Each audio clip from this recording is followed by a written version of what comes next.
مسلم محمد.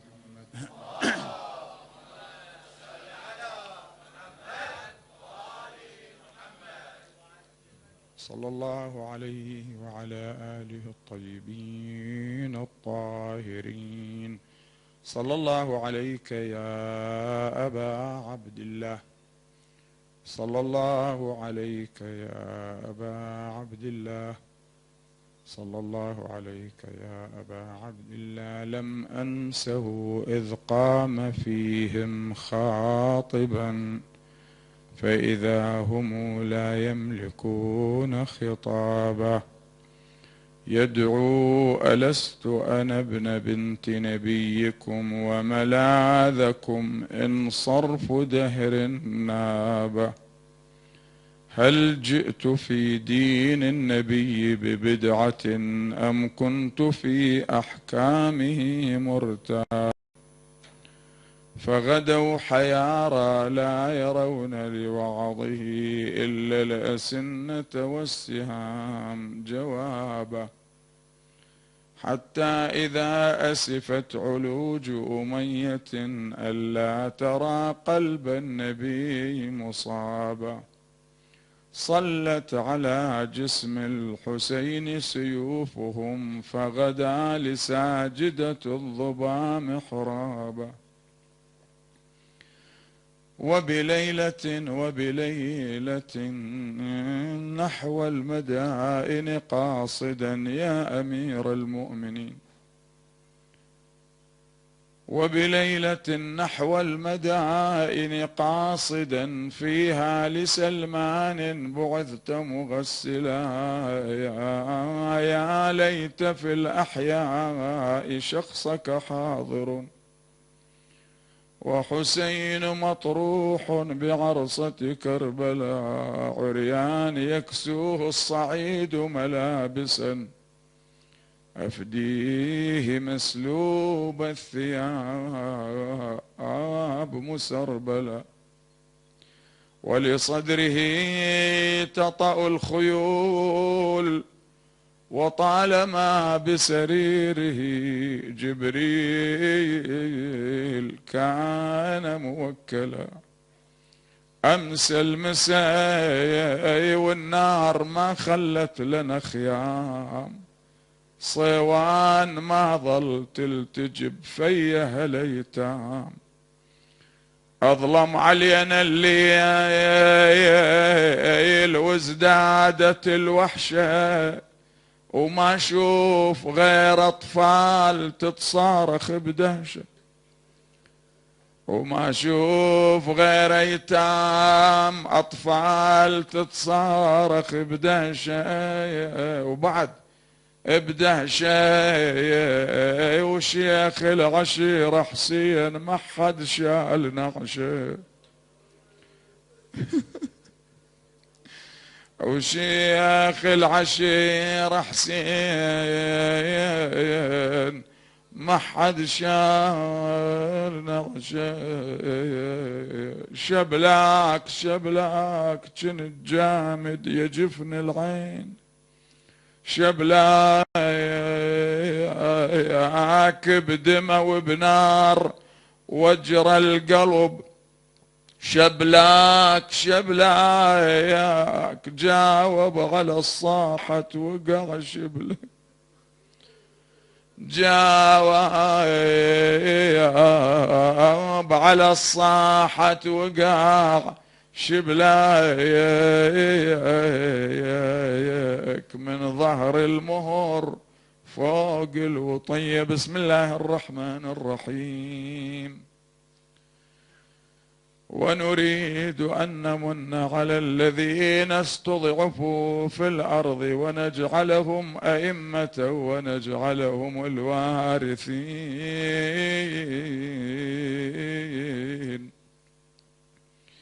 ونمكن لهم في الأرض ونري فرعون وهامان وجنودهما منهم ما كانوا يحذرون. الدخول في عالم القرآن لما نقول القرآن يعني أهل البيت، لأنه لا قرآن بغير أهل البيت. هذه في كل لحظة يجب أن نؤكد عليها، لأن المحاولات التي تسعى لفصل القرآن عن أهل البيت ومن أهل البيت هذه محاولات مستمرة من اليوم الأول. قالوا حسبنا كتاب الله، ما نريد أهل البيت من اليوم الأول. لما أراد الرسول أن يكتب كتاب ومنع، سبحان الله، يستطيع أحد يمنع الرسول؟ طبعا. إذا صار لغط وكلام وكذب وصراخ في حضرة النبي يقول لهم اخرجوا، فإنه لا ينبغي لكم أن تتنازعوا عند رسول الله. الرسول صلى الله عليه وآله وجوده لرفع النزاع، لرفع الاختلاف. لا يوجد اختلاف في الإسلام أبدا. هذا العلم الذي هو عند رسول الله صلى الله عليه وآله وجعله عند علي أمير المؤمنين، وأمير المؤمنين جعله عند الحسن والحسين، ووصل هذا العلم إلى الإمام صاحب العصر والزمان سلام الله عليه. هذا علم لا اختلاف فيه، ما في اختلاف. العلم الذي فيه اختلاف لا يكون من الله. علم الناس علمهم فيه اختلاف، لكن عند علي بن أبي طالب اختلاف، هم يختلفون فيه ويتساءلون عنه. عما يتساءلون عن النبأ العظيم الذي هم فيه مختلفون. هو ما في خلاف، أمير المؤمنين لرفع الاختلاف والخلاف، لكن هؤلاء اختلفوا فيه. بدل أن يختلفوا إليه يعني يأتون عنده ويأخذون العلم، لأن اختلف إليه جاء إليه، واختلف عنه يعني تركه، واختلف فيه يعني امتحن فيه. لا، صاروا يختلفون فيه. عما يتساءلون يعني عن ماذا يتساءلون؟ عن النبأ العظيم. هذا النبأ العظيم أمير المؤمنين الذي هم فيه مختلفون. راح يجي يوم وتأتي ساعة ينظرون إلى العلم الذي ليس فيه اختلاف. كلا سيعلمون ثم كلا سوف يعلمون. شوف المسألة. فصل القرآن وفصل أهل البيت عن القرآن هذه محاولات الخصم، العدو. هناك عدو موجود. الإمام الصادق سلام الله عليه يقول قلنا صدق الله وقال بنو أمية كذب الله. هذا الفرق بيننا وبينه، كلام واضح. أنت تنظر إلى جادتين، إلى صراطين، صراط مستقيم وصراط أعوج. ذاك لا يقال له صراط، الأعوج لا يقال له صراط، لكن هذا موجود. فكيف يمشي الإنسان لما يدخل في عالم مدرسة أهل البيت صلوات الله عليهم أجمعين؟ ينظر هذا القرآن أمرنا بالصلاة وأمرنا بالصيام، قضايا هذه واضحة، لكن في القرآن آيات متشابهة. هذه الآيات المتشابهة تحثنا أن نتعمق أكثر في قراءة القرآن، أن نأخذ القرآن من أهل البيت. يد الله فوق أيديهم، هذه آية متشابهة. يجب أن تأتي إلى أهل البيت تسألهم الله له يد؟ لا، أهل البيت يقولون لك خذ الآية المحكمة اجعلها على الآية المتشابهة وتطلع بنتيجة. الله في القرآن يقول يد الله فوق أيديهم حتى لا يتبادر إلى ذهنك أن لله يدا والعياذ بالله مثل أيدينا نحن. قال ليس كمثله شيء. ده ما دام ليس كمثله شيء يعني ليس له يد. وهؤلاء الذين تركوا أهل البيت في التوحيد وقعوا في الشرك والكفر لأنهم تركوا أهل البيت. وإلا من أين تأخذ الحقيقة الناصعة؟ فأهل البيت يأخذون بأيدينا. أحبتي تعالوا إلى القرآن. هذا القرآن كتاب أنزله الله ليطبق، وهذا القرآن لا بد أن يأتي يوم يكون ليس فقط ظاهرا فوق الأرض وعلى الأرض، وإنما في كل الوجود، لأن الله تبارك وتعالى هيأ لنا الكون كله بخدمتنا. الآن هل نحن بالمناسبة يعني نصف دقيقة، هل نحن نستفيد من طاقاتنا كلها؟ لا. أنت تستفيد من كل طاقاتك؟ تستفيد من طاقات الوجود؟ الله عبأ في وجودك طاقات هائلة وربطها في الكون.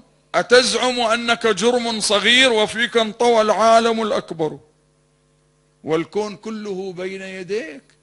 القمر بخدمتك، البحار، المريخ، لا، كل شيء. سخر لكم ما في السماوات وما في الأرض جميعا منه، كل شيء في الوجود بخدمتك حتى العرش.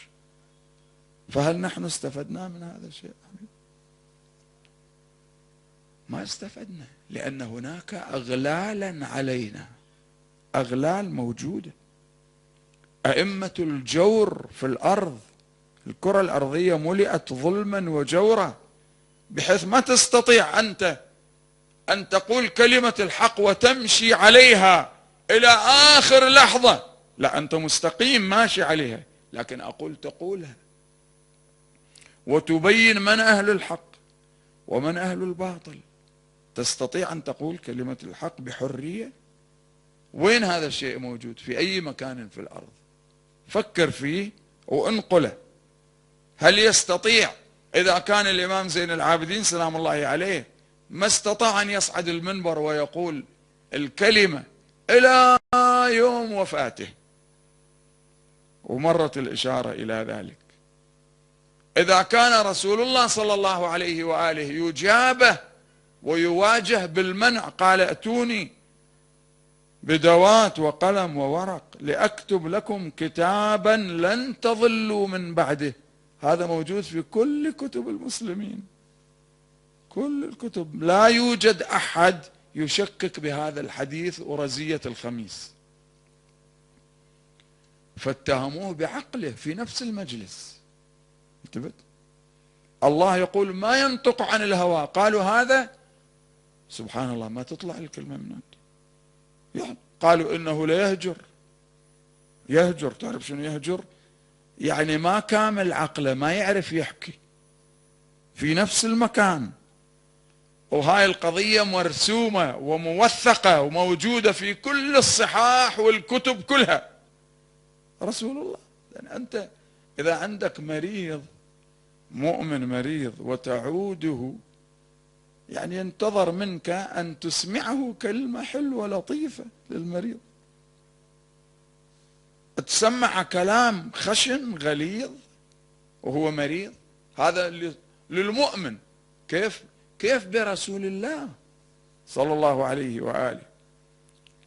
الرسول كانت وفاته يوم الاثنين وهذا يوم الخميس، يعني كم يوم مع الجمعة والسبت والأحد؟ 3 أيام قبل وفاته، 72 ساعة قبل وفاته.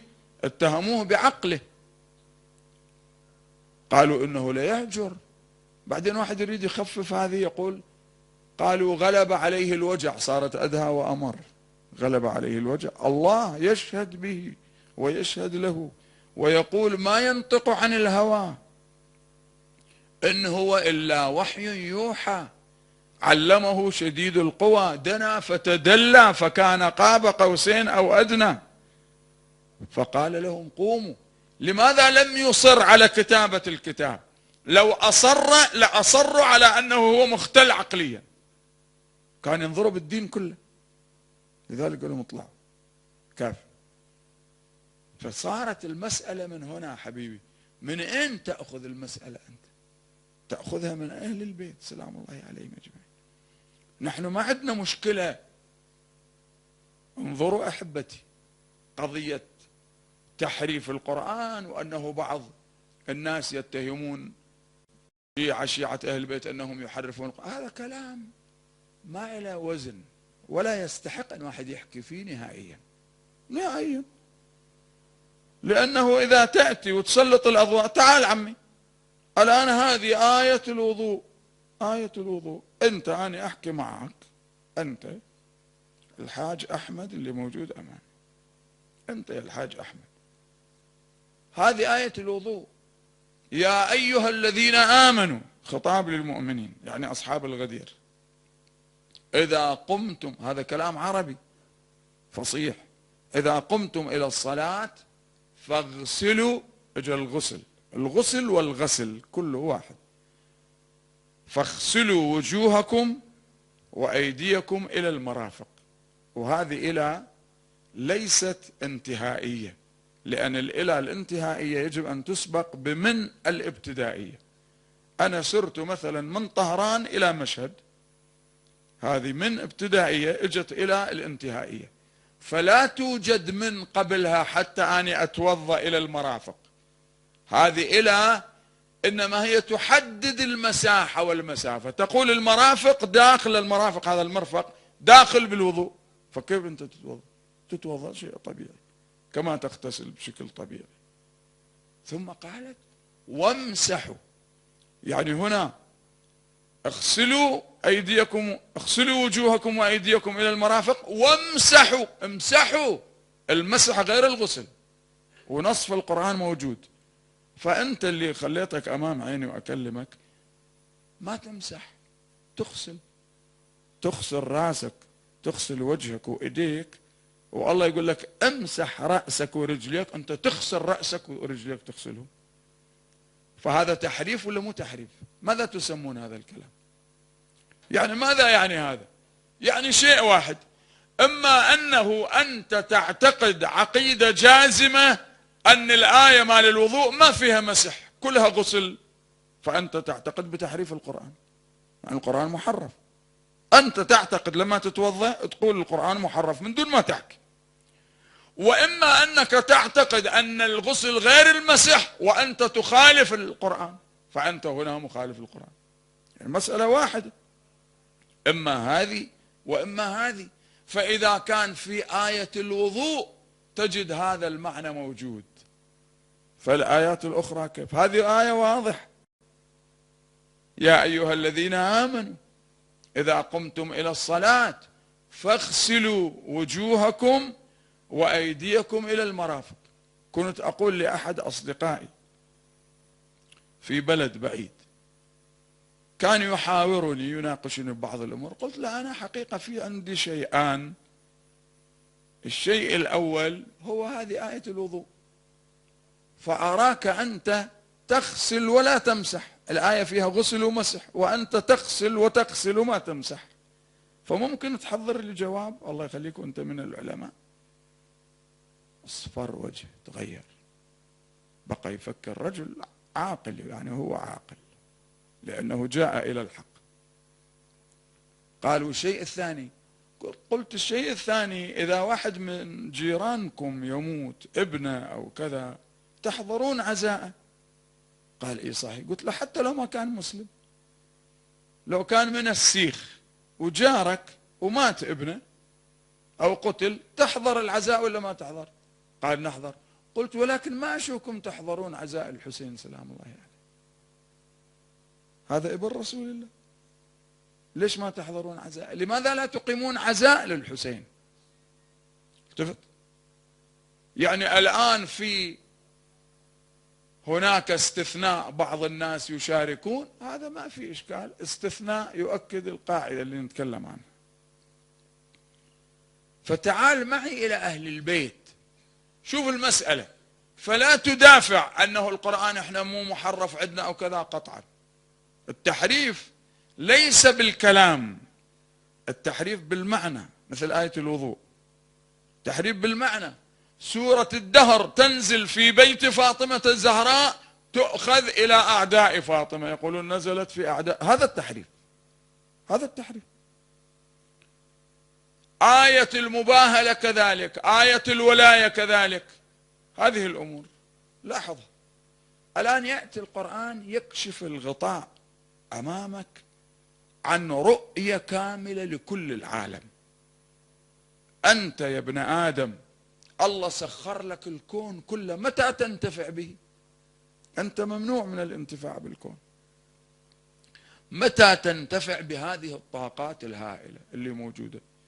إذن هناك يوم يخرج فيه إمام عظيم وأئمة حق ويطبقون القرآن، والكرة الأرضية تجري فيها الآلة الإلهية الربانية، وأشرقت الأرض بنور ربها، والخطاب والنداء من السماء: يا أيها الناس سيروا في الأرض، سيروا فيها ليالي وأياما آمنين، ما عليكم شيء.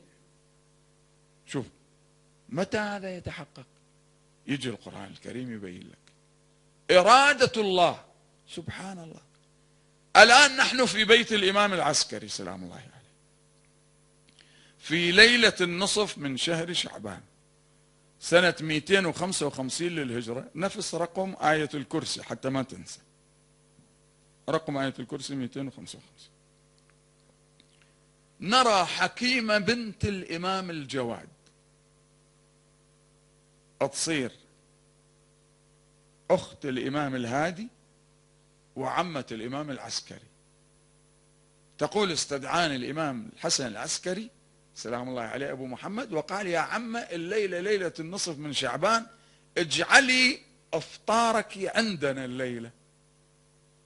قلت: حبا وكرامة، لكن المناسبة قال: إن هذه الليلة سيهب الله لي فيها الله حجة الله في الأرض وفي العالم، الإمام الذي يطهر الأرض من الظلم والفساد ويملأها قسطا وعدلا بعدما ملئت ظلما وجورا. الليلة موعدة ومولدة، فأنا أحب تكونين موجودة عندي بالبيت.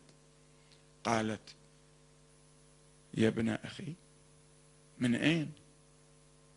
أنت عندك جواري ونساء بالبيت، ما فيهم وحدة حامل وحبلة؟ قال: من نرجس. الله، تعرف نرجس حبيبي؟ تذكرها هيك تقرأ على سورة ياسين تسلم عليها. قال: من نرجس. تقول: نظرت إلى نرجس لم أرى عليها آثار الحبل والحمل. فقلت: لم أرى عليها أثر يا ابن رسول الله. قال: الأمر كما أقول لك، الليلة أنت أبقي هنا. صار الإفطار، افطرنا، سيدة نرجس أفطرت معانا، قمنا نصلي نقرأ قرآن ليلة النصف من شعبان. تقول: أنا ونرجس في حجرة، والإمام سلام الله عليه في مجلسه، بيتهم كبير في سامرة، بيت واسع، لاحظ، هو في مجلسه جالس، وأنا الليل كله أصلي. السيدة نرجس نامت، ثم قامت توضأت وصلت صلاة الليل ورجعت نامت، وأنظر إليها نائمة. تقول: خرجت نظرت إلى الفجر، الفجر الكاذب الأول مثل ذنب السرحان تقول عنه، فداخلتني شكوك في الوعد، يعني في الوقت وليس في أصل القضية. هي لا تشك، وهذا تعبير لغوي شكوك، وإلا هي ما تشك، يعني قلقة، داخلني قلق.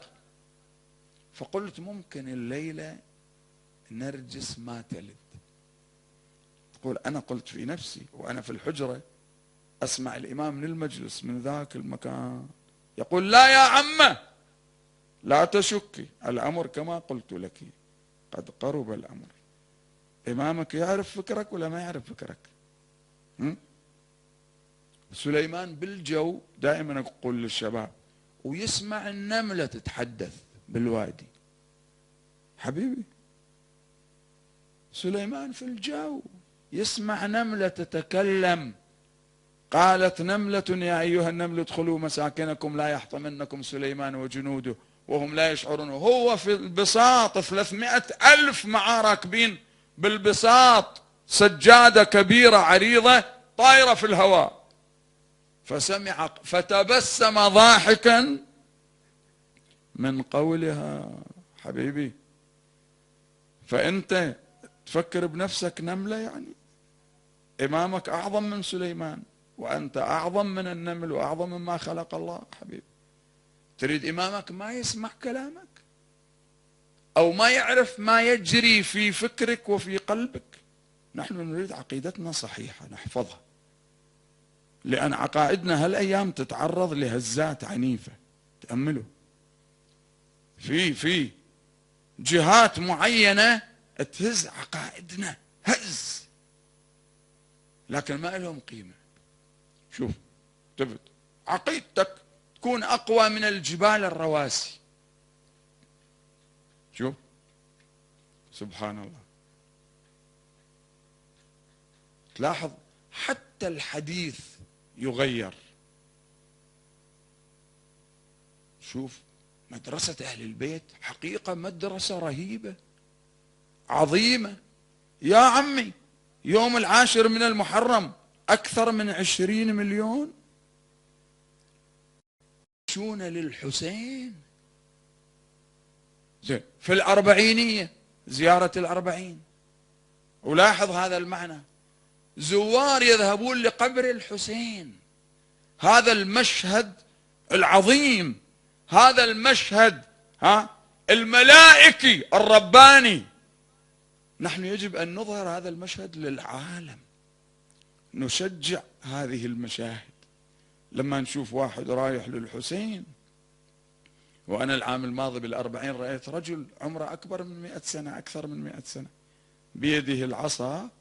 هذا رأيت إحدى الفضائيات التقت معه، وطالع من طريق العمارة وشيخ سعد بالعراق رايح إلى كربلاء، فالعصا مالته ومنحني الظهر ويمشي.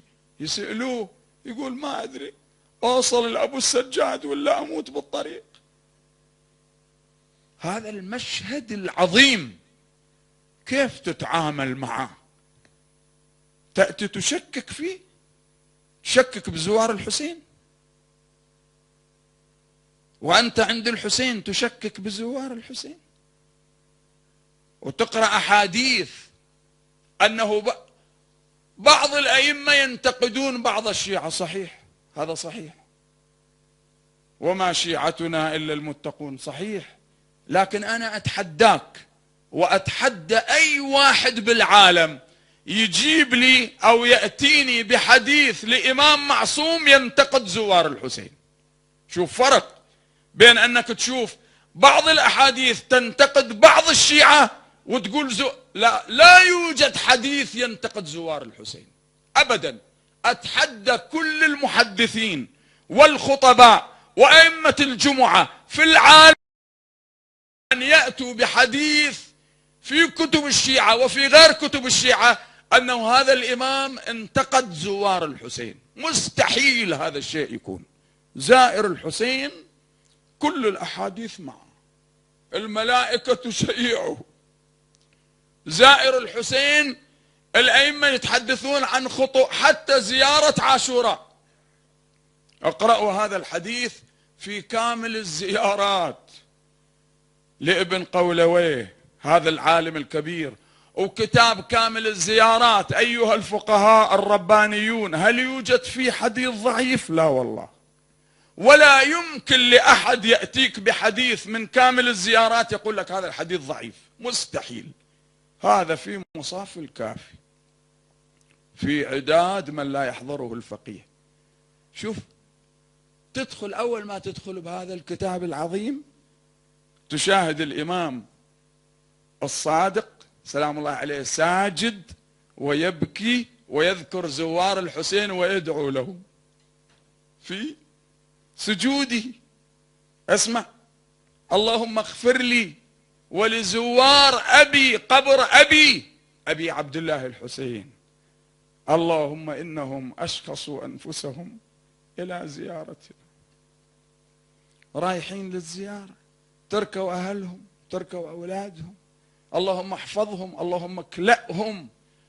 شوف، يدعو لهم، بعدين يقول اللهم إن أعداءنا، يبين لك من الذي يطعن في زوار الحسين. شوف، ما هي فتنة، من الذي يطعن في زوار الحسين؟ أعداء أهل البيت، حتى لو تحت عمامتي هذه، ما دام طعن بالزوار يعني هذا عدو لأهل البيت. الإمام الصادق شخصه، قال اللهم إن أعداءنا عابوا عليهم ذلك، صاروا يعيبون على زوار الحسين. تلاحظ، يطلعون بعض المتفذلقات أنه هؤلاء ما يصلون. بعضهم يتهم الزوار، أعوذ بالله، هذا المسجل موجود، يتهم زوار الحسين. ما أحب أقول هذا الكلام، كنت سامعيه، يعني بأقبح التهم لزوار سيد الشهداء. يتهم النساء المخدرات الزائرات العفيفات اللواتي يمشين يقطعن المسافات من البصرة إلى كربلاء ودموعهن تجري. شوف هذا كيف يتهمهم على منبر الحسين. لا، والغريب ما في أحد يرد عليه. هذا جميل جدا، يعني تعرف أن هناك شغل وعمل وجهات خاصة تعمل ضد كربلاء وضد الحسين وضد زوار أبي عبد الله الحسين سلام الله عليه. ما في أحد يرد عليه. وين المؤسسات؟ أين أصوات العلماء؟ أين أصوات الربانيين؟ سبحان الله. بس أنا متحضر ليوم من الأيام إن شاء الله راح تسمعون محاضرة أقولها إن شاء الله، حتى يكون لها موعد خاص قبيل زيارة الأربعين، وأضع النقاط على الحروف. لا أهاجمه، لأن الذي يتهم زوار الحسين بأنهم يشربون حشيشة بالطريق هذا ما يستحق واحد يحكي عنه. يكون إنسان بعيد حتى عن الرد، لكن لازم تحفظ هذا الشيء أمامك.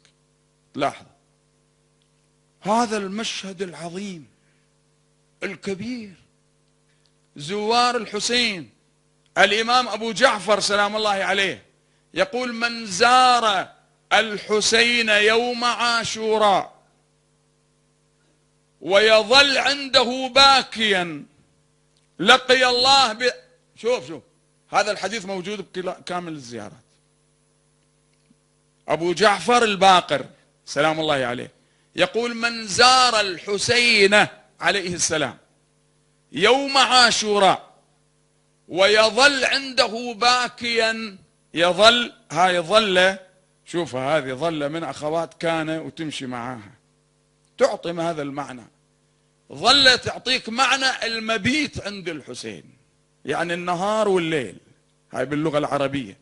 وظل عنده باكيا لقي الله بثواب، أي ثواب؟ الإمام الباقر يقول كتاب كامل الزيارات لزوار الحسين، يقول: لقي الله بثواب 2000 حجة. كم 2000 حجة؟ الألف ألف مليون، 2000 يعني مليونين، انتبه. لقي الله بثواب 2000 حجة و2000 عمرة و2000 غزوة مع رسول الله ومع الأئمة الراشدين أهل البيت سلام الله عليهم.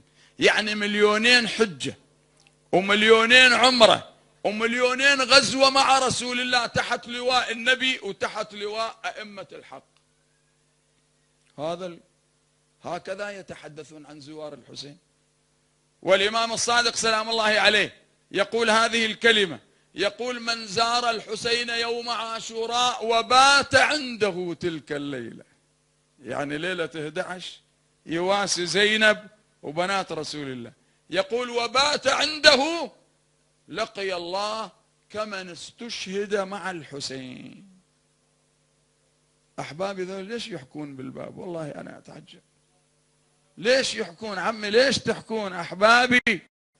صلوا على محمد وآل محمد.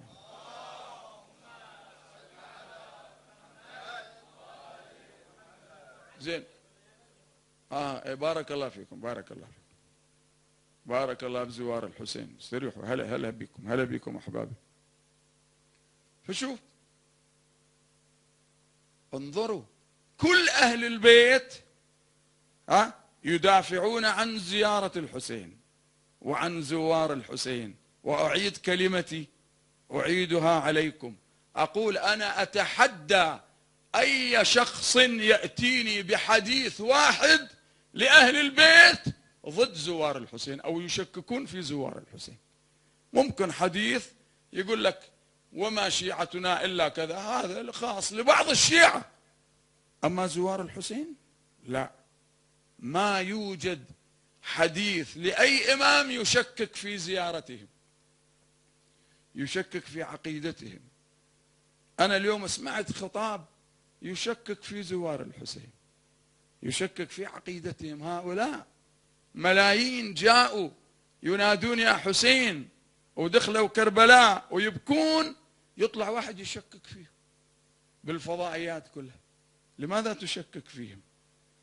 من قال لك أولا على أمر عام وعلى أساس أنت تمثل جهة معينة؟ الأمر العام الله يقول ولا تقولوا لمن ألقى إليكم السلام لست مؤمنا لست مسلما. ما لك حق تجي الواحد تقول له أنت مو مسلم. ما لك حق تأتي لشخص زائر الحسين يبكي تقول له أنت كذاب أنت ما تصلي. ما لك حق إسلاميا وفقهيا. منين طلعت بهالطلعة هذه اليوم العجيبة؟ واحد يشكك بالزوار، يشكك بالزيارة، يبين أن هالملايين ما لهم قيمة ولا وزن أبدا. ليش؟ هذا الذي لا يسكت عنه. وضربة الحسين، شوف أنا أحذر هؤلاء المتحدثين، وتشوفه غضبان من وجهه، يعني ما مرتاح للزوار، غضبان عليهم. ليه؟ لماذا جايين للحسين؟ هو يخطب وغضبان، أثر الغضب على وجهه. زادك الله غضبا وزادك الله ابتعادا حتى تقع على وجهك. شوف الإمام الحسين ماذا يصنع بكم. والله العظيم سيد الشهداء يعني له ضربات عجيبة، هو الإمام الحسين، وما تعرفها منين تجي. ما في أحد ينطق يتكلم يقول له أيها الخطيب أيها الخاطب اشتريت مرضاة المخلوق بسخط الخالق. اللي أمروك أن تقول هذا الكلام أعداء الله وأعداء أهل البيت، فتبوأ مقعدك من النار. والله هذا الذي يتحدث ويشكك في زوار الحسين. أي إمام يشكك في زوار الحسين؟ ما عندنا. هذا الرجل لما يجي لزيارة الحسين انتهى، وصل قمة الإيمان. بين أن هؤلاء يطلقون صوت عظيم لكل العالم: اللهم انتقم من أعداء الحسين، اللهم صب سخطك وغضبك على كل من يشكك في زوار الحسين. اي والله، اللهم أرنا ثأرك بهؤلاء الذين يشككون بزيارة الحسين. لم يبقى عندنا شيء إلا الحسين حبيبي، كل شيء أخذوا من عندنا، باقي هالزوار، ومع ذلك طايحين فيهم ما نخليهم. شيء جميل، لأن السهم الذي المثلث انطلق من وين؟ على مقربة من الحسين سلام الله عليه، وقع في قلبه. الآن تصور هذا الذي يشكك في زوار الحسين ويتحدث بهاللغة هذه اللئيمة. تعرف هذا أكثر خطر من الذين يفجرون زوار الحسين. تعرف ولا ما تعرف؟ لأن الذي يفجر زوار الحسين ينقلهم إلى الجنة، بينما هذا يشكك في عقائدهم، يشكك في إيمانهم.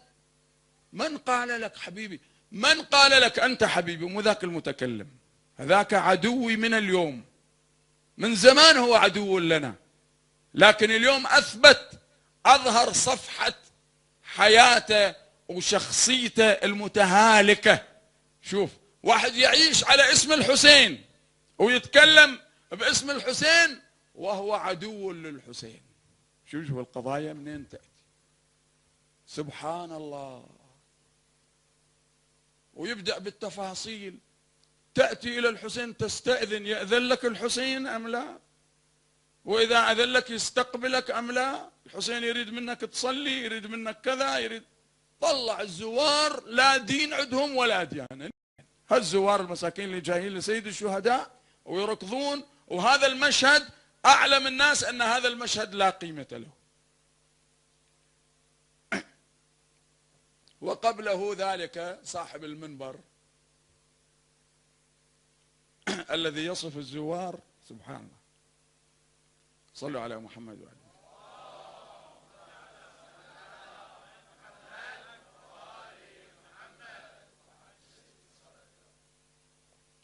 اي والله. وعجل فرجهم، وعجل فرجهم يا حبيبي، لأن وصلت القضية إلى درجة بعد ما في مجال.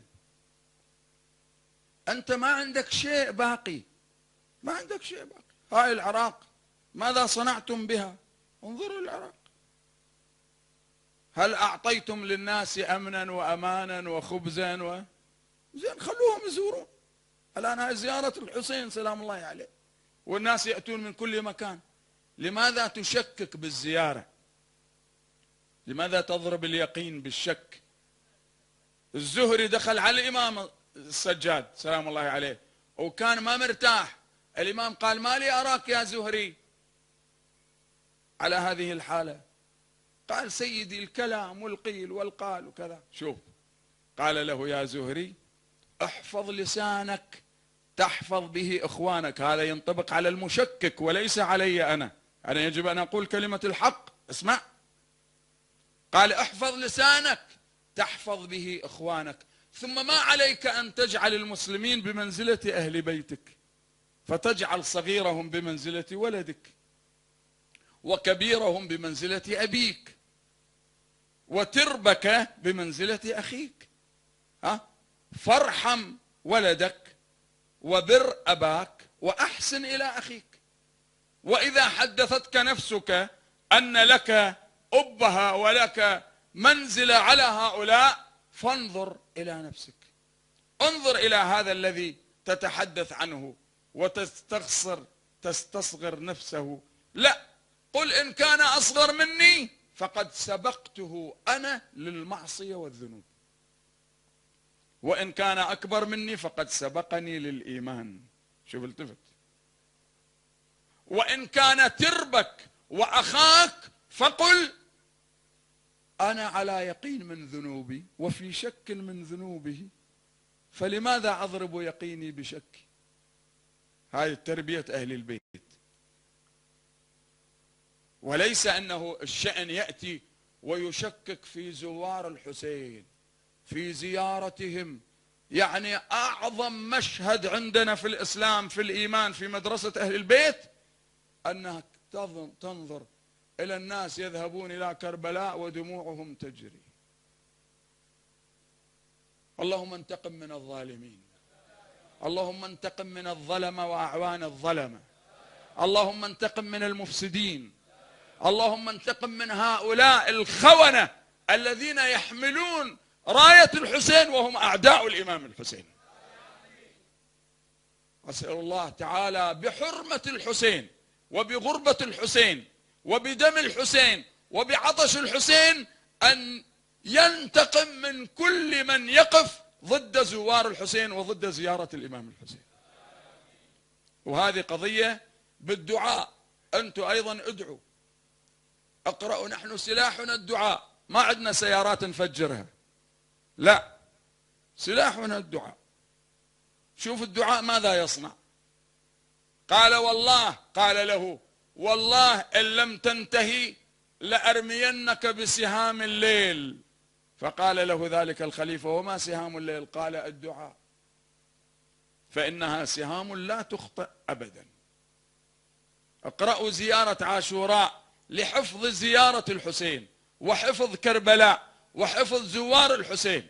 كربلاء تتعرض لمؤامرة، كربلاء أقول لا تقتلوا كربلاء وأنادي برفيع صوتي.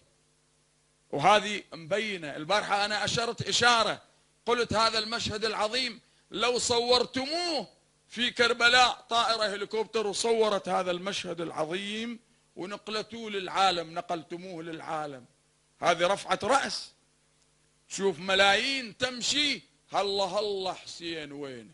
ويوم على يوم السيدة زينب تنقل عن جدها رسول الله صلى الله عليه وآله قال: وليجتهدن أئمة الكفر وأشياع الضلال في محوه وتطميسه فلا يزداد أمره إلا علوا ورسمه إلا انتشارا. الحسين شيء عجيب. هذه السيدة زينب مربطة بالحبال وتقف أمام يزيد بن معاوية فتقول له اسعى سعيك وناصب جهدك، فوالله لا تمحو ذكر ولا تميت وحينا، وهل رأيك إلا فند وجمعك إلا بدد وأيامك إلا عدد، يوم ينادي المنادي ألا لعنة الله على الظالمين. فلا يوجد حديث عندنا من أهل البيت، هذا أسوقه للخطباء الذين يحبون أن يتناولون هالأمور هذه، لا يوجد حديث من إمام معصوم يشكك في زوار الحسين أبدا.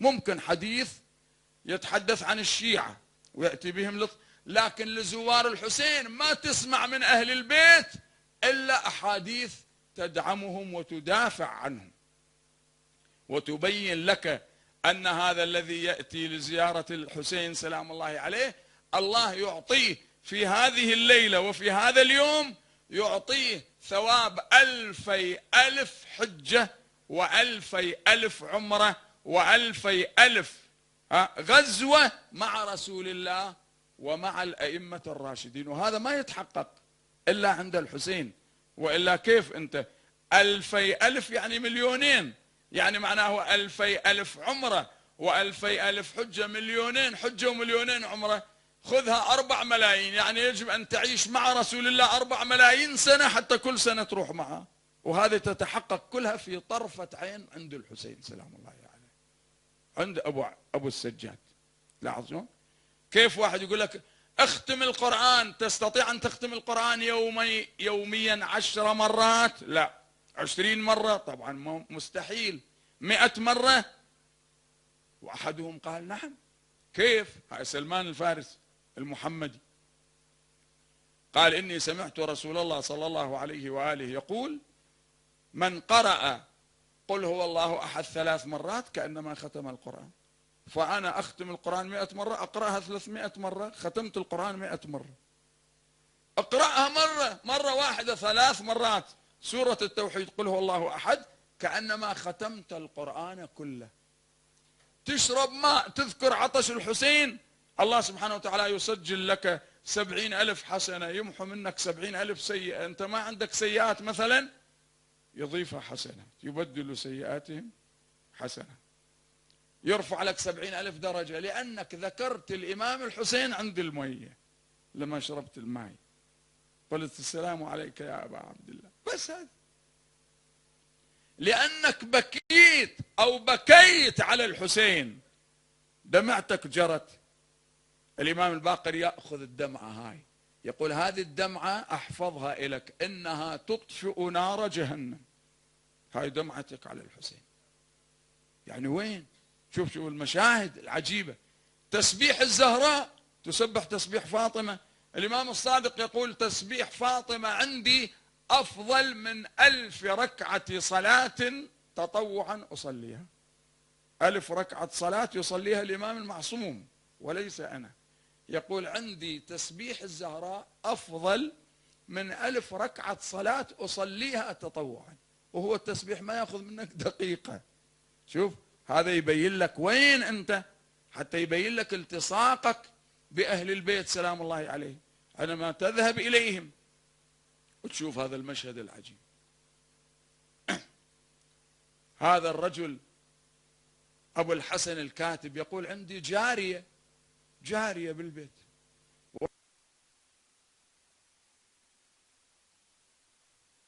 وهي من النبط لا تتقن اللغة العربية. يقول انتبهت نصف الليل ليلة النصف من شعبان، قالت أنا الآن في الكرخ في بغداد، رأيت في عالم المنام أني دخلت أحد البيوت فرأيت أمامي ساحة واسعة وامرأة مجللة شريفة نورانية هيبة وجلال وجمال، وفي حجرها رأس رجل يشخب دما، وهذا الرأس له نور وهي تبكي. فقلت لها من أنت؟ قالت أنا فاطمة بنت محمد وهذا رأس ولدي الحسين. شوف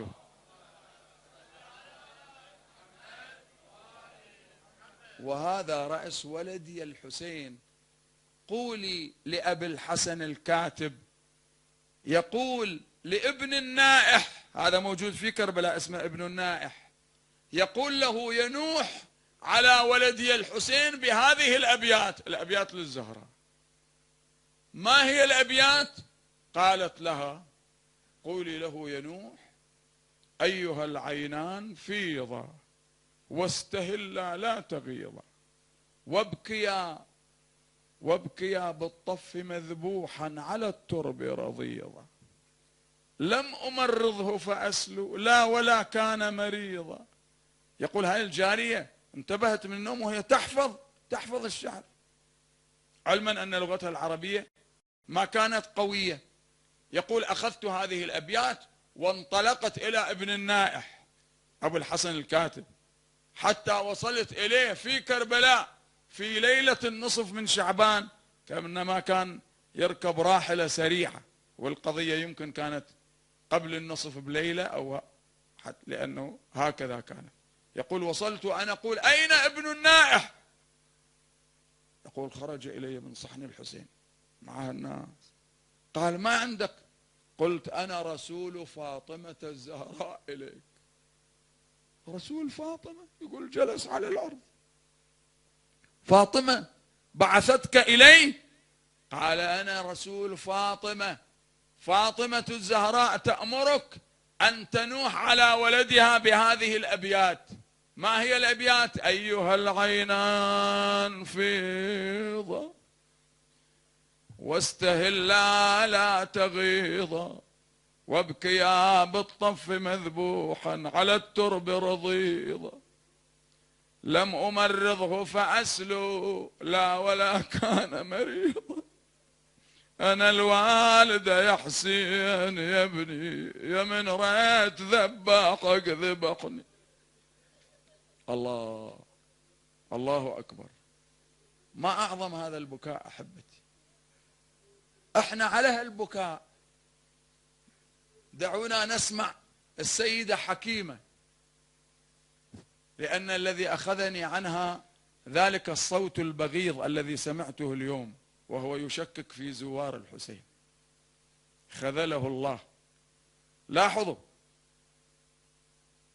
حكيمة تقول: نظرت فدخلتني بعض الأمور أنه ممكن هذه الليلة السيدة نرجس ما تضع ولدها الإمام الحسن العسكري. من هناك قلت لك اسمع، وذكرت لك شلون سليمان سمع النملة.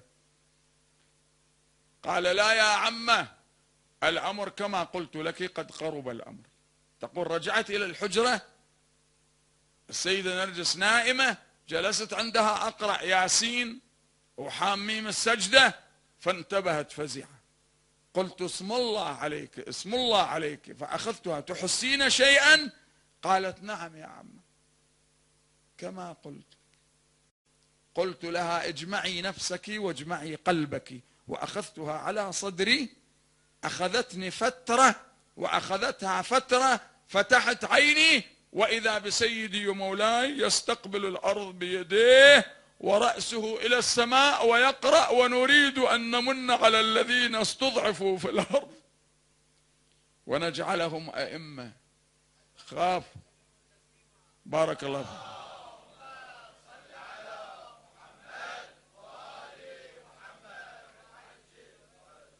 اسمع، لا تسمح لأحد يدخل الشك في رأسك. أنا أعرف أنت إيمانك قوي. الآن ممكن الشيطان يقول: معقولة طفل الآن نازل صار له لحظات يتكلم؟ إيه، قبل نزل عيسى من بطن أمه يحكي ويتكلم، صحيح ولا مو صحيح؟ فناداها من تحتها ألا تحزني قد جعل ربك تحتك سريعا. وعيسى ابن مريم ينزل ويصلي خلف هذا الإمام العظيم، فهذا الإمام يصير إمام عيسى يصبح مأموم يصلي خلفه. فإذا المأموم اللي يصلي خلفه يتكلم بالمهد، إمامك إذا تكلم بالمهد كثير عليك حبيبي. شوف، بارك الله فيك. ونريد أن نمن على الذين استضعفوا في الأرض ونجعلهم أئمة ونجعلهم الوارثين ونمكن لهم في الأرض ونري فرعون وهامان وجنودهما منهم ما كانوا يحذرون، تأمل العبارة، ما كانوا يحذرون. صاح الإمام الحسن العسكري: هلمي إلي ولدي ابني، جيبي لي ابني. تقول: أخذته إليه نظيف منظف، الله أكبر، رائحة المسك والعنبر. قدمته له، استقبله، أخذه، وضع يده على ظهره، ثم دل لسانه في فمه وكأنما يغذيه شيء. قال له: تكلم يا بني. فقال: أشهد أن لا إله إلا الله وأن محمدا عبده ورسوله.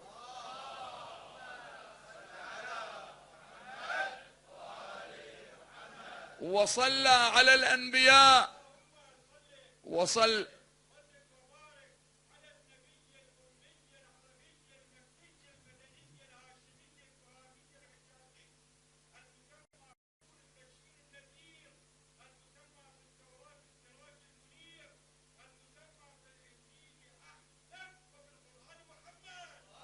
اللهم صل على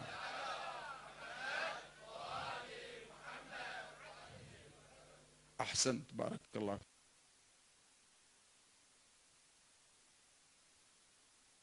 شوف المسألة وين تأتي. وبدأ يسلم على أمير المؤمنين وعلى الحسن وعلى الحسين وعلى السجاد وعلى الباقر وعلى الصادق والكاظم وعلى الإمام الرضا وعلى الإمام الجواد وعلى الإمام الهادي، وسلم على أبيه. ثم قال له الإمام: سلم على نفسك يا بني، أنت حجة الله في الأرض. أسمع كيف. إلهي، أين المدخر لإقامة السنة؟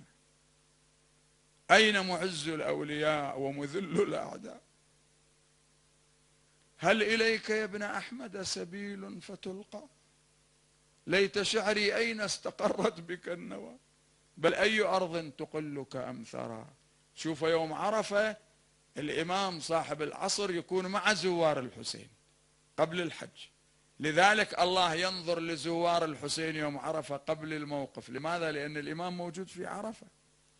الموقف يكون عند الزوال، عند الظهر، الموقف الإمام يكون في عرفة هناك، فينظر الله إلى موقف عرفة وإلى أهل عرفة.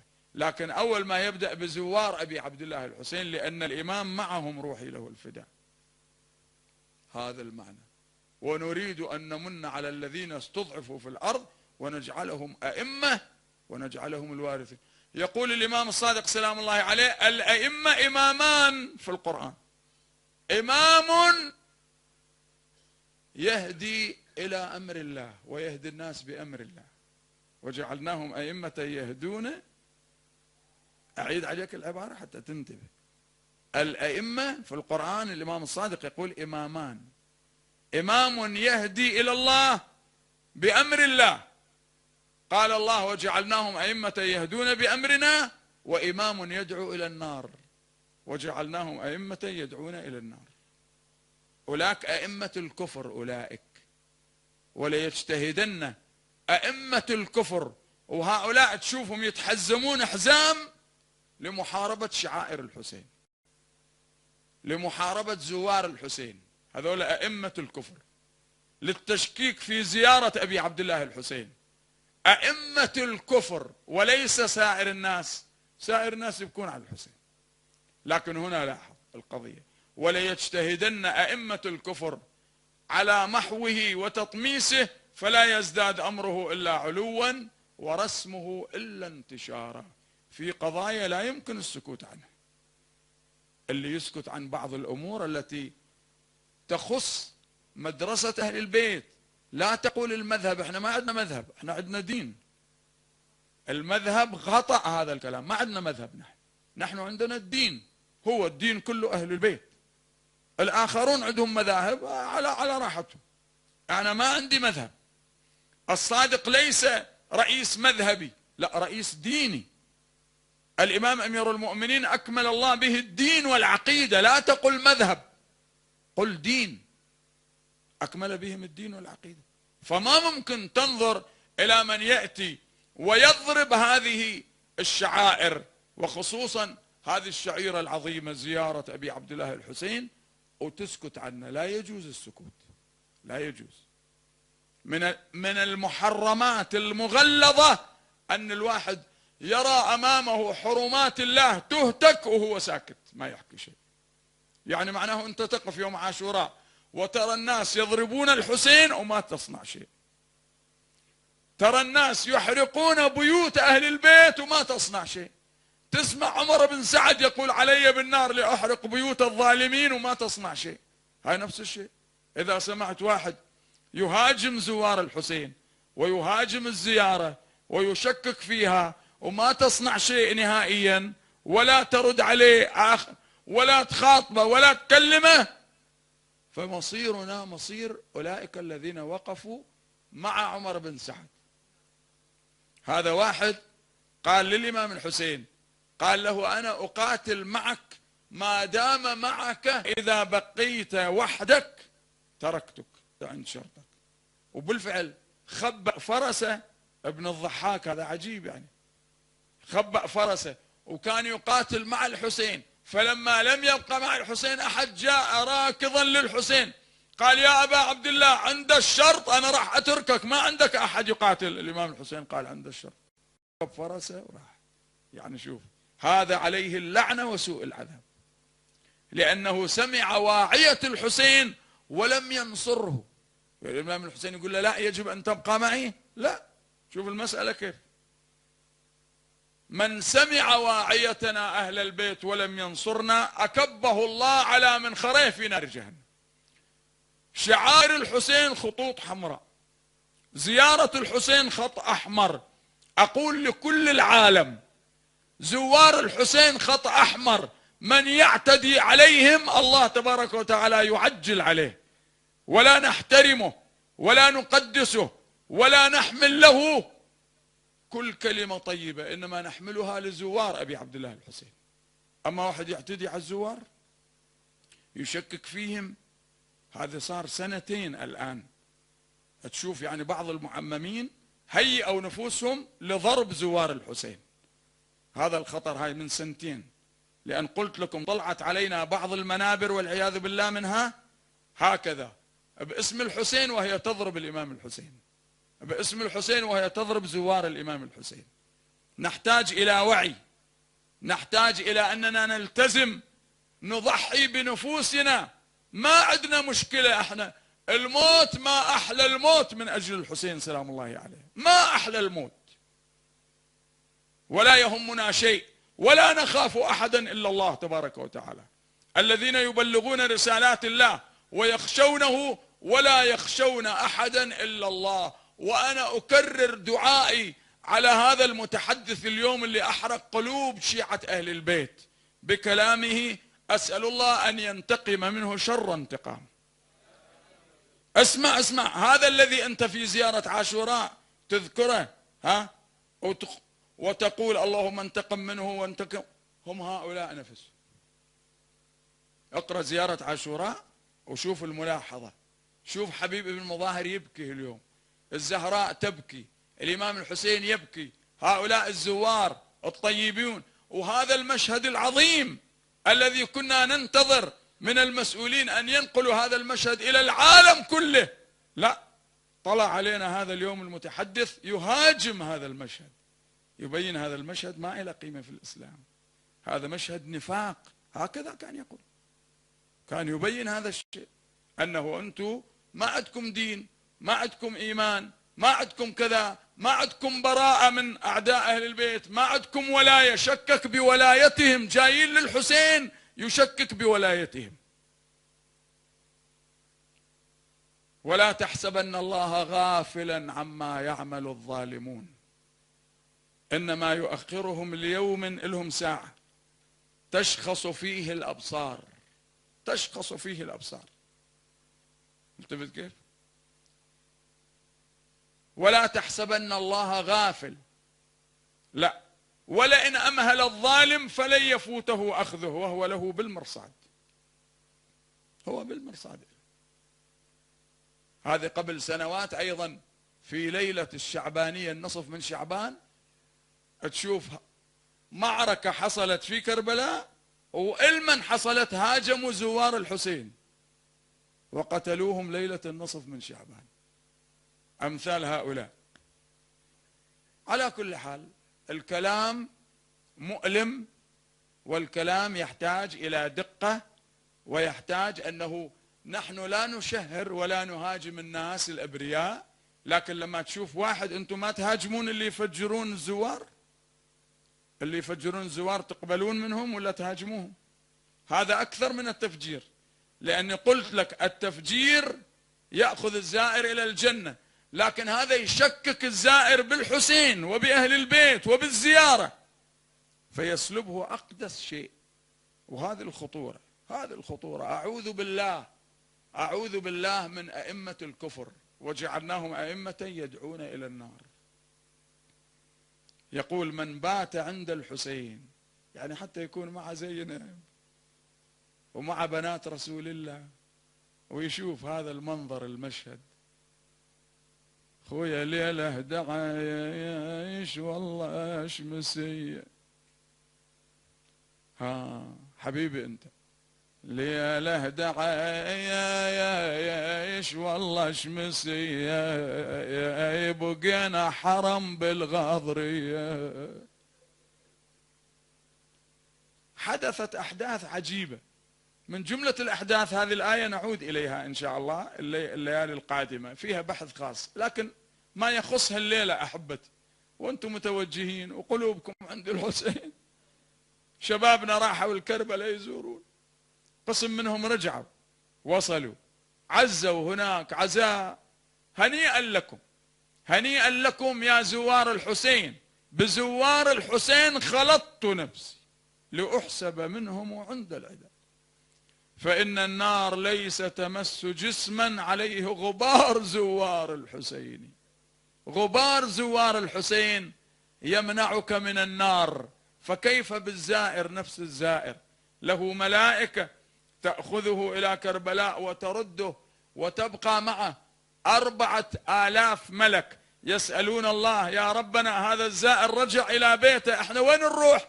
قال التزموا بيته واحرسوه واستغفروا له إلى يوم القيامة. هذا زائر الحسين، زائر الحسين عظيم، منزلة كبرى لزوار الحسين سلام الله عليك يا أبا عبد الله. فحدثت أحداث، من جملة الأحداث عمر بن سعد أمر الخيالة أن تدوس صدر الحسين والشهداء، وكان من بينهم الحر، فتقدم أصحاب الحر أهله عشيرته، قالوا ما تريد أن تصنع يا ابن سعد؟ قال لهم أريد أن أرض أجساد القتلى. قالوا ولكن زعيمنا ما نسمح لك ترض جسده، تدوس جسد الحر، لا هذا زعيمنا، صحيح الآن هو صار مع الحسين لكنه زعيمنا وشيخنا وعميدنا، فما نسمح لك تدوس صدره.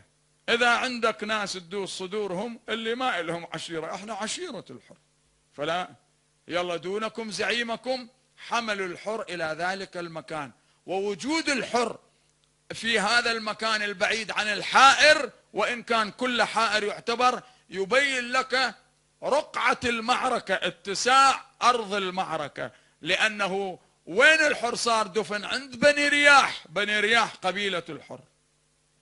فيجي هذا الخضري يقول يا سبحان الله، شالوا الحر لكنه أهل البيت الحسين، جل هموم الفواطم مجل الخطوت، ورج الغاضرية وحامل بيوت، عقب ما شافت من مذهب الموت، طاحوا فيض دم على الثرى يسيل، ومن نادى الرجس يا خيلنا وصاح، عمامة بغيظ سلت بيض الاصفاح، بذيك الخيل نادت كل بن رياح، عميد الحر عجب ينداس بالخيل، على خشوم الزلم رغم النشيله، وكل مشتول تنهض له جبيله، تسل بيض السيوف وتعتني له، لعند المعركة والجثة تشيل. اسمع اسمع، العشيرة شالت بحر الظهير، الكل منهم عليه شالت الغيرة، يا بس ظلوا الما عندهم عشيرة، بس ظلوا الما عندهم عشيرة، ضحايا على الترب من غير تغسيل. الله أكبر الله أكبر. أمس المسا والنار ما خلت لنا خيام. السيدة زينب تقول صيوان ما ظل تلتجف فيا هالأيتام، أظلم علينا الليل وازدادت الوحشة، وما أشوف غير أطفال تتصارخ بدهشة، وشيخ العشيرة حسين ما حد شال نعش. تقول له أخي لو خيروني بين المقام عندك أو الرحيل عنك لاخترت المقام، ولو أن السباع تأكل من لحمي، ولكن الأمر كما ترى يا أبا عبد الله. هذه نياق الرحيل تجاذبنا بالمسير، وهذا متني قد اسود من الضرب. يا حسين حاد ضعون عزم على الشيل، ومن الصبح دنوا لنا النوق المهازيل. الله، ما الذي جرى؟ انظر انظر. تقول لاخويا محمل سكينه لو تزلزل من يجيله، ولو طاح من عدنا الطفيل ياهو اللي يشيله، وحاد الضعن ترويعنا يبرد غليله، وهالبر الاقفر ما تقطع الا الرجاجيل.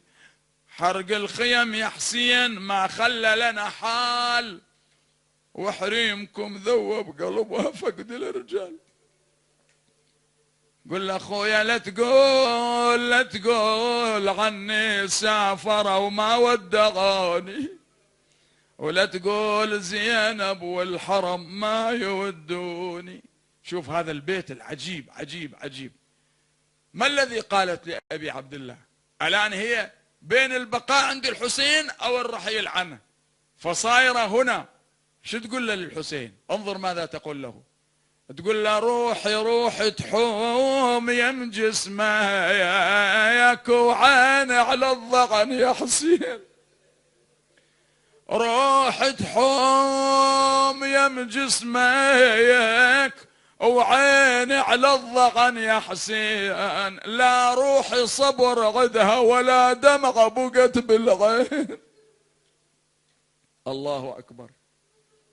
الآن هي تتحدث، ركبت بعدما اتجهت إلى أبي الفضل. أخي أبا الفضل، أنت الذي أخرجتني من منزلي، أبا الفضل قم الآن وركب أختك. لا، ركبت هي. لما ركبت شوف المسألة وين، مروا بهن على القتلى. الآن الإمام السجاد أخذ خيط الحكاية ينقلها لكم.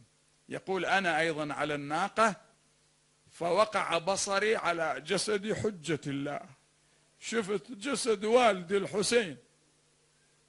يقول صرت أجود بنفسي، لأن هذه معرفة، أنت كل ما تصعد معرفتك بالحسين ما تتحمل المصيبة. يقول بدأت أجود بنفسي، فتبينت ذلك عمتي زينب، ضربت ناقتها وإجت عندي قالت يا ابن أخي مهلا مهلا. الله، أبا الباقر عيوني إذا أنت هكذا يمكن مضمون كلامها، احنا ماذا نقول؟ أبا الباقر إنه لعهد معهود، وقرأت له حديث أيمن إن الله سبحانه وتعالى سيبعث أناسا طيبين لا تعرفهم فراعنة الأرض، من شيعتهم، من شيعة أهل البيت، من شيعتنا، يحفرون وينصبون لصاحب هذا القبر لواء وقبرا وعلما يتألق على كرور الليالي والأيام، وليجتهدن أئمة الكفر وأشياع الضلالة في محوه وتطميسه، فلا يزداد أمره إلا علوا ورسمه إلا انتشارا. التفت، رغما عليكم ورغما على خطبتك اليوم اللي ألقيتها، الإمام الحسين يتألق يوم بعد يوم، ويزداد شهرة يوم بعد يوم، والزوار يزداد عددهم يوم بعد يوم. رغم ما يفكر به الظالمون والفجر الفسقة اللعناء وأبناء اللعناء الذين يفكرون كيف ينهون وكيف يهاجمون زيارة الحسين وكربلاء. الله لهم بالمرصاد، وكربلاء باقية صدقني، رغم التخطيطات لضرب كربلاء، كربلاء باقية، كربلاء باقية ومتصلة بعرش الله، ويوم على يوم سمعة كربلاء تزداد وزوار الحسين يزدادون، والأحرار بالعالم ينادون معكم 5 مرات: يا حسين يا حسين يا حسين يا حسين. الآن هذا صوتكم عظيم عالي، بس المشكلة عندنا أنه هذه اللقطات ما أدري اليوم مشغليها أو لا، لأن أسمع التسجيل ما أسمع لكم صوت. في لقطات موجودة لازم يشغلوها الجماعة اللي يسجلون حتى يلتقطون أصواتكم، العالم كله يتفاعل معكم 10 مرات. أنت مهتم لسيد الشهداء، هكذا تستعد وتصيح: لبيك يا حسين، لبيك يا حسين،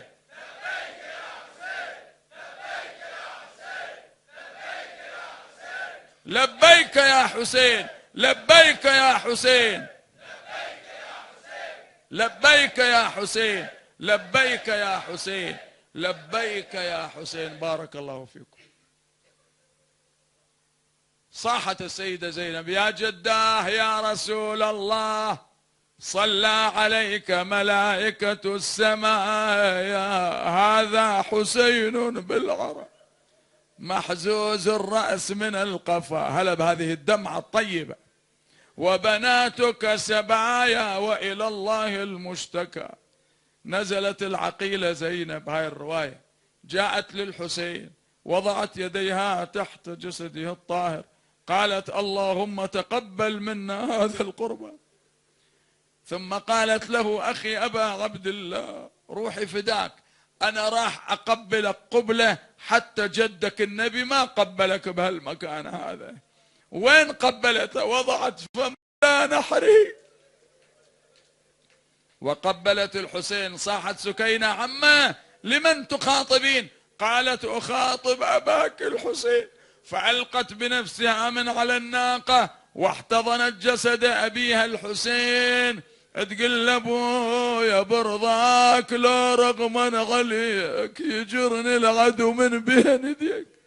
تقول: والله سمعت صوتا يخرج من منحر أبي الحسين: شيعتي ما إن شربتم عذب ماء فاذكروني. هذه السيدة سكينة تقول: يا شيعتي ولما تشربون الماء يا شيخ لا تنسوني. الآن أدخلوهم اليوم، هاي كلمة الدعاء، أدخلوهم إلى الكوفة. وتعال شوف الضجة اللي صارت في الكوفة، نساء يعطون تمر وجوز للأطفال يأكلون. صاحت السيدة زينب: يا أهل الكوفة، إن الصدقة حرام علينا أهل البيت، تتصدق الوادم علينا وعطايا الخلق كلها من يدين. صار موقف، الآن تأتي التفاصيل، لكن هذا الموقف الذي أقوله لكم أحبتي موقف عجيب. القبائل حضرت لتأخذ النساء اللواتي كن مع السبايا، فكل قبيلة تأتي بساحة، هاي رحبة الكوفة، كل قبيلة تأتي تنادي باسم ذيك المرأة: فلان اخرجي. هذه قبيلة بني عليم أصحاب وهب، أخذوا زوجة وهب، أمه قتلت زوجته. بنو أسد جاءوا أخرجوا النساء الأسديات: فلانة فلانة اخرجي، هذه عشيرتك. إلا الحوراء زينب واقفة تقلب طرفها يمينا وشمالا. لم يأتي أحد ينادي: يا زينب اخرجي، هذا أخوك أبو الفضل العباس، وين؟ لذلك كانت تبث شكواها لرأس أخيها، تقول له: أخويا كل من لها وليان جوها صاحوا باسمها وطلعوها، ومن الأجانب خلصوها، وزينب أهلها تعذروا. هذه زينب ومن قبل كانت بفنا دارها تحط الرحال. بسم الله الرحمن الرحيم، اقرأوا معي. أمن يجيب المضطر إذا دعاه، أمن يجيب المضطر إذا دعاه صوتك صوتك. أمن يجيب المضطر إذا دعاه، أمن يجيب المضطر إذا دعاه ويكشف السوء. أمن باسمك العظيم الأعظم الأعز الأجل الأكرم يا الله يا الله يا الله يا الله يا الله يا الله يا الله يا الله يا الله يا الله يا الله يا مجيب دعوة المضطرين، نسأل بأحب الخلق إليك محمد وعلي وفاطمة والحسن والحسين والتسعة المعصومين من ولد الحسين، فرج عنا يا الله فرجا عاجلا قريبا كلمح البصر أو هو أقرب من ذلك. أنا اليوم أود أن أقرأ دعاء الحفظ لكم ولشيعة أمير المؤمنين وزوار الحسين في مشارق الأرض ومغاربها. بسم الله الرحمن الرحيم. بسم الله خير الأسماء، بسم الله رب الأرض والسماء، بسم الله الذي لا يضر مع اسمه سم ولا داء، بسم الله أصبحت وأمسيت وعلى الله توكلت، بسم الله على قلبي ونفسي، بسم الله على ديني وعقلي، بسم الله على أهلي ومالي، بسم الله على ما أعطاني ربي، بسم الله الذي لا يضر مع اسمه شيء في الأرض ولا في السماء وهو السميع العليم. الله الله ربي لا أشرك به شيئا. الله أكبر الله أكبر وأعز وأجل مما أخاف وأحذر، عز جارك وجل ثناؤك ولا إله غيرك. اللهم إني أعوذ بك من شر نفسي ومن شر كل سلطان شديد ومن شر كل شيطان مريد ومن شر كل جبار عنيد ومن شر قضاء السوء ومن شر كل دابة أنت آخذ بناصيتها، إنك على صراط مستقيم وأنت على كل شيء حفيظ شهيد. إن وليي الله الذي نزل الكتاب وهو يتولى الصالحين، فإن تولوا فقل حسبي الله لا إله إلا هو عليه توكلت وهو رب العظيم والحمد لله رب العالمين. بسم الله الرحمن الرحيم. يا حافظا لا ينسى ويا من نعمه لا تحصى، أنت الذي قلت وقولك الحق، إنا نحن نزلنا الذكر وإنا له لحافظون، فالله خير حافظا وهو أرحم الراحمين. اللهم أرنا غضبك وانتقامك على من هاجم زوار الحسين اليوم وشكك بهم.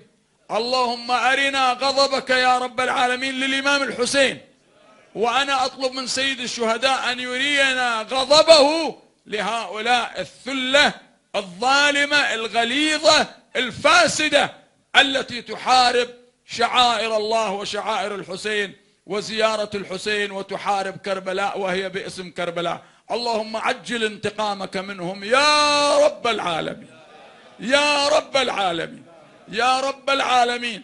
اللهم لا تبقي منهم على الأرض ديارا، إنهم إن تركتهم يضلوا عبادك ولا يلدوا إلا فاجرا كفارا. بكل صراحة بكل صراحة بكل صراحة، الذي يشكك بزيارة الحسين لا دين له ولا عقل ولا مذهب ولا أي شيء من ذلك. لذلك دعاءنا على طول الخط، هذا دعاء أهل البيت، دعاء الإمام الصادق. هذا الدعاء أخذته من الإمام الصادق، كان يدعو على أعداء زوار الحسين وعلى أعداء زيارة الحسين وعلى الذين يشككون بزيارة الحسين وعلى الذين يطعنون بزيارة الحسين. الذي يطعن بزيارة الحسين وزوار الحسين مطعون في عقيدته ومطعون في شخصه ومطعون في ولائه ومطعون في إيمانه، ولعنة الله عليه إلى يوم القيامة. بسم الله الرحمن الرحيم. اللهم عجل غضبك وانتقامك من هؤلاء المردة الفجرة الكفرة الفسقة، اللهم عجل وعجل وانتقم منهم يا رب العالمين. نريد الحسين وكربلاء وزيارة الحسين، خصوصا السنة بالأربعينية إلى 30-40 مليون إن شاء الله يتقدمون لزيارة الحسين، وأنتم معهم. لبيك يا حسين، لبيك يا حسين، لبيك يا حسين، لبيك